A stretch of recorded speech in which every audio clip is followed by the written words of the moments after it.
আমরা যখন এখানে আসি এবং এই বইগুলোর দিকে তাকাই আর যখন অতীতের দিকে ফিরে যাই তখন আমরা বুঝতে পারি যে ইতিহাস কখনোই কোনো অপরিবর্তনীয় বিষয় নয়, এটি মানুষের ইচ্ছা শক্তির দ্বারাই পরিবর্তিত হয়।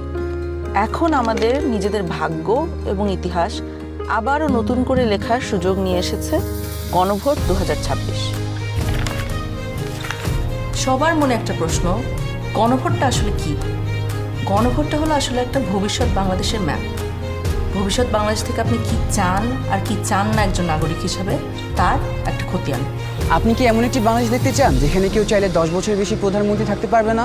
এমন বাংলাদেশ যেখানে সরকার চাইলেই বিরোধী দলের সম্মতি ছাড়া জরুরি অবস্থা জারি করতে পারবে না, চাইলেই জরুরি অবস্থার সময়ে নাগরিকের বেঁচে থাকার অধিকার কেড়ে নিতে পারবে না, চাইলেই এক্সট্রা জুডিশিয়াল কিলিং করতে পারবে না? আপনি কি চান সংসদে একটি উচ্চকক্ষ থাকুক? দলগুলো ক্ষমতায় গিয়ে 2/3 সদস্যের জোরে যেন সংবিধান যেমন ইচ্ছে বদলে না ফেলতে পারে, এটা চান? সংবিধানের যে কোনো পরিবর্তন করতে হলে উচ্চকক্ষের সমর্থন লাগুক, এটা চান? সংবিধানের কিছু গুরুত্বপূর্ণ বিষয়ের পরিবর্তন আপনার মতামত ছাড়া কেউ করতে না পারুক, অর্থাৎ গণভোট ছাড়া সংবিধানের গুরুত্বপূর্ণ বিধানের কোনো পরিবর্তন সরকার যেন করতে না পারুক। আপনি কি চান তত্ত্বাবধায়ক সরকার কিভাবে তৈরি হবে এটা সরকারি দল এবং বিরোধী দল মিলেই ঠিক করুক?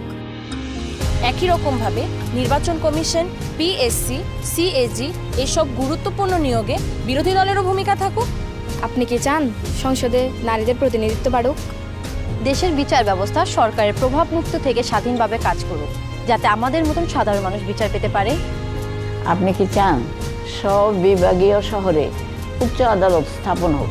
ধরেন আপনার স্বজন খুন হয়েছে, সেই খুনের দায়ে দণ্ডপ্রাপ্ত আসামিকে প্রেসিডেন্ট চাইলেই ক্ষমা করে দিতে পারে।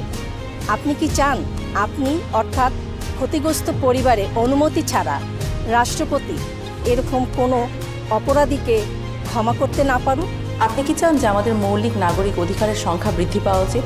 যেমন ধরেন ইন্টারনেট পাওয়া, এটাকে একটা মৌলিক নাগরিক অধিকার হওয়া উচিত, যাতে ভবিষ্যতে আবারও কোনো খুনি সরকারের সেই ইন্টারনেট বন্ধ করে আমাদের উপরে হত্যাযজ্ঞ না চালাতে পারে। রাষ্ট্রপতি এবং প্রধানমন্ত্রী ক্ষমতার মধ্যে ভারসাম্য বজায় থাকুক, এটা কি আপনি চান? বাংলা ভাষার পাশাপাশি দেশের অন্যান্য জনগোষ্ঠীর ভাষার স্বীকৃতি পাক, এটা কি আপনি চান? আপনি যদি এই পরিবর্তনগুলো চান, আপনি যদি এই পরিবর্তনগুলো চান, আপনি যদি এই পরিবর্তনগুলো চান, তাহলে গণভোটে হাতে সিল মারুন। হাতে সিল মারুন। হ্যাঁ, সিল মারুন। হাতে সিল মারুন। হাতে সিল মারুন। হেতে সিল মারুন।